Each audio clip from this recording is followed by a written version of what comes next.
Bonjour, Fabrice Ochoui. Donc aujourd'hui, je vais vous parler de métaverse. Qui suis-je pour vous parler de métaverse? Eh bien, tout simplement, je suis Fabrice Ochoui, j'ai 53 ans aujourd'hui et depuis une dizaine d'années, je suis sur le web. Et aujourd'hui, en parlant de métaverse, eh bien, métaverse, c'est tout simplement le web 3.0. Web 3.0, c'est quoi? C'est tout simplement un monde virtuel où vous allez pouvoir être tout simplement à l'avance ou bien être en retard. C'est à vous de choisir de ce que vous voulez faire de votre vie. Dans tous les cas, vous êtes libre de vous abonner à la chaîne ici et de mettre un pouce ici pour pouvoir m'encourager. Et dites-moi dans les commentaires, là, avant de continuer, si vous êtes intéressé par le Web3, si vous êtes intéressé par la métaverse, tout simplement. Métaverse, ben, c'est Facebook qui s'est installé sur la métaverse, mais il n'y a pas que Facebook, il y a aussi les Chinois qui se sont installés sur la métaverse et il y a bien d'autres métaverses, il y a plusieurs métaverses, plusieurs mondes virtuels où il y a énormément de personnes qui sont en train d'investir plusieurs millions et d'autres sont en train d'apprendre, d'autres sont en train de s'initier tout simplement sur la métaverse. Pourquoi? Parce que la métaverse, c'est le web 3.0. Si vous avez raté le lancement du Bitcoin, si vous avez raté le lancement de Facebook, si vous avez raté le lancement de Google, eh bien, vous êtes au bon moment et il faut maintenant s'intéresser à la métaverse. Donc, si vous voulez être vraiment à l'affût des informations, abonnez-vous à la chaîne, là ici, et mettez un pouce tout simplement pour m'aider à vous fournir des informations sur la métaverse aujourd'hui. Alors, j'ai pris quelques notes et je vais vous parler de métaverse, ce qui concerne le métaverse en web 3.0. Alors, le web, pour récapituler un peu ce que c'est le web 3.0, le web 3.0, c'est tout simplement au début, le web 1.0, c'était les emails, c'était les sites, etc. Après, devenu le web 2.0, les réseaux sociaux que vous connaissez tous, Facebook, Instagram et le dernier né, TikTok, sans oublier Snapchat et il y a bien d'autres encore que je vais tout simplement ne pas citer ici parce que ce n'est pas une vidéo sur le web 2.0 mais le web 3.0. Alors, qu'est-ce qu'il y a encore dans le web 3.0? Vous avez donc là les métaverses, vous avez l'intelligence artificielle, AI, vous avez les crypto-monnaies, vous avez les NFT, hein, tous les dessins, toutes les mini-vidéos ou des chanteurs ou des footballeurs peuvent avoir sur leur carrière et pouvoir vendre en fait cette courte partie de vidéo qui fait partie donc des NFT. Donc si je parle chinois pour vous, vous ne comprenez pas, et ben, il est temps pour vous de vous informer et de vous mettre au diapason tout simplement. Alors j'ai pris, pardon, j'ai pris quelques notes là-dessus pour vous parler donc des métaverses. Les métaverses, bon, comme ça vous allez pouvoir voir ce que c'est et comparer. Un métaverse pourrait bouleverser le search marketing. Et ouais, le métaverse pourra effectivement, parce que avant vous avez le search engine marketing, et là vous allez avoir dans la métaverse, et ben les d'autres séances donc en VIO, c'est-à-dire en Virtual Environment Marketing. Donc, dans la métaverse, eh ben ouais, c'est du virtuel et donc il n'y aura plus besoin de SEO, le Search Engine Marketing. Vous allez passer en VIO, tout simplement Virtual Environment Marketing. Donc, ça, c'est des nouveaux outils qui vont arriver pour les personnes qui veulent faire du contenu, tout simplement parce que le monde virtuel sera est déjà des nôtres pour des précurseurs Et dans tous les cas, vous allez avoir dans les métaverses, eh ben, de la métablague, de la métavague, etc.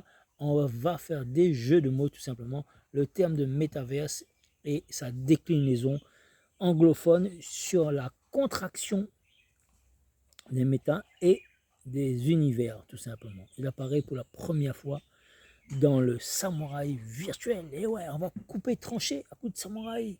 Un roman de science-fiction publié déjà en 1991. Ce dernier décrit un monde virtuel peuplé d'avatars. Avez-vous créé votre avatar ou non? Et bien, si vous n'avez pas créé votre avatar, vous pouvez le faire avec TikTok. On peut créer son avatar. On peut créer des applications pour cela, pour créer votre avatar avec les différents lunettes, chapeaux, cils de cheveux, le nez, la bouche, etc. et former votre avatar tout simplement. Il y a des applications pour cela. Aujourd'hui, je suis dans un environnement naturel. Vous voyez, il y a des arbres derrière moi, justement. Vous allez pouvoir entendre quelques bruits d'animaux ou de chiens ou de poules, peu importe. Je suis dans un lieu là, en pleine nature. J'ai décidé de vous faire cette belle vidéo en pleine nature. Et qui dit nature, il y a aussi des moustiques. Et il y a aussi des moustiques, ouais. Parce que je suis en pleine nature. Donc le métaverse sera surtout le successeur de l'Internet mobile, d'après Mark Zuckerberg. Et ouais, Mark Zuckerberg, il a eu de l'avance, il a créé Facebook. Et donc, il y a aussi le patron de Microsoft, Satya Nadella. Donc, la métaverse est l'avant-garde de la numérisation. Il sera le principal moteur de l'industrie technologie au cours de la décennie à venir. D'aucuns y voient l'une des figures de proue du Web 3.0. C'est une nouvelle génération basée sur l'usage des blockchains. Ah ouais, les blockchains. Ouais, on a utilisé les blockchains tout d'abord pour créer les crypto-monnaies. Crypto-monnaie que vous connaissez le plus, c'est le Bitcoin. Et oui, qui a fait fois 60 000. Parce qu'il est passé de 1 dollar à 65 000 $. Et il a rebaissé. Là, actuel, au moment où je vous parle, je crois qu'il est à 16 000 $. D'aucuns y voient l'une des figures de Pro Web 3.0. Et ouais, il faut dire que certains métavers s'appuient sur les crypto-monnaies pour monétiser l'audience, permettant d'échanger des NFT. Je vais tuer un moustique là. Ce qui surprend aujourd'hui, et ouais, c'est à quel point ce concept irrigue un vaste champ d'innovation. Pas un jour ne passe sans que la presse ne se fasse l'écho des applications nouvelles. Des initiations voient le jour, y compris la part des entreprises issues dans l'économie réelle. Un acteur de grande distribution a investi plus de 300 000 €. La parcelle immobilière virtuelle entreprend depuis des sessions de recrutement dans le métaverse. Quand une marque de mode y organise des défilés de mode, et ouais, des défilés de mode virtuels, et ouais, les marques de mode, ils ont beaucoup de moyens. Vous avez énormément de marques de mode qui ont déjà créé leur avatar pour être à l'avance avec les gens qui passent leur temps sur les jeux et qui est dans un monde virtuel avec le casque, les lunettes et tout ça. Donc, dites-moi dans les commentaires ce que vous en pensez, si ça va trop vite, si ça va pas trop vite, comment ça se passe pour vous au niveau des métaverses. Il est aujourd'hui difficile de donner au métaverse une incarnation figée. Personne ne sait. On peut pas lire à l'avenir, mais on sait que on va passer énormément de temps. Regardez vous-même le nombre de temps que vous passez déjà sur le net, alors qu'aujourd'hui, il y a énormément de personnes qui ne regardent plus la télévision, ils regardent des films sur YouTube, sur Netflix, sur d'autres supports tout simplement. Alors la faute à un concept encore jeune, au croisement des jeux vidéo et des réseaux sociaux, des sites commerciaux plus classiques. La faute est aussi les solutions techniques multiplient les casques, les manettes, et souvent très cher, trop cher, avec une qualité inégalée. Les combinaisons de casques et de contrôle manuel semblent, les deux contrôleurs manuels semblent néanmoins s'imposer comme un standard technique. Alors l'image que de se propose Sony ou de PlayStation ou de Facebook ou de l'Oculus Quest 2. Côté logiciel, plusieurs applications cohabitent. Difficile de ne pas citer les Meta Horizon Worlds, l'une des solutions proposées par Facebook, bien sûr, pour s'initier à la métaverse. Donc le bêta-test a débuté dans nos contrées. D'autres apparaissent aujourd'hui plus avancés, le Roblox leader qui s'appuie sur sa propre monnaie Robux entre Sandbox, c'est NFT, lancé par deux Frenchies, et ouais, deux Français. Et en parlant de français, j'ai aussi un ami qui a lancé donc une crypto-monnaie, pour le citer, Jean-Mathieu Taristas, avec le Sweet Coin, le chien, son chien qui s'appelle Monsieur le Doux Sweet. Il a créé une monnaie tout simplement. Et avant, il a investi dans le Bitcoin et dans la crypto-monnaie. Il a pu s'acheter une maison et une Tesla. Donc il a gagné de l'argent, il a pu créer aujourd'hui. Donc il est devenu un banquier virtuel.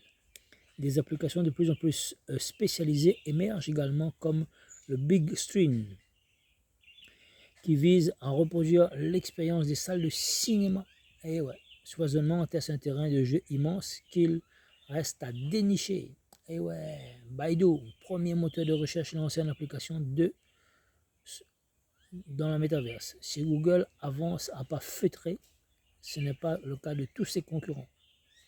Et ouais, vous avez les Chinois. Le chinois Baidu est ainsi dévoilé en fin d'année dernière son métaverse intitulé Xirong, Terre d'espoir. Cette application permet de découvrir aux créateurs de cité créer de l'occasion une nouvelle cité en vue d'expérimenter les diverses activités dominantes sociales. Une visite d'exploration virtuelle en production du monastère Shaolin situé à la province du Yunnan. Donc, province du Yunnan, en Chine bien sûr, hein, le Yunnan, là où il y a les temples Shaolin et tout ça. Depuis, l'application n'est pour l'instant accessible que dans le territoire chinois et vise surtout à offrir un terrain de jeu aux développeurs en quête d'expérimentation. Google et le métaverse, une histoire de non-dit. Et ouais, Google n'a pas dit son dernier mot également. Parce que le projet de Google concerne le métaverse reste plus secret. Et ils ont les moyens, donc ils préfèrent rester secrets. On devine néanmoins une expertise transversale. Alors, Google dispose de Google Stadia, sa plateforme de streaming de jeux vidéo, dont la fermeture vient d'être annoncée. Et ouais, ils testent énormément, si ça ne marche pas, ils ferment. C'était comme dans les années 2015, 2010, 2015, Google+.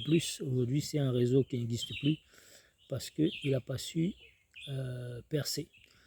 On parle aussi de Google Glass, un concept qui a été abandonné en 2015.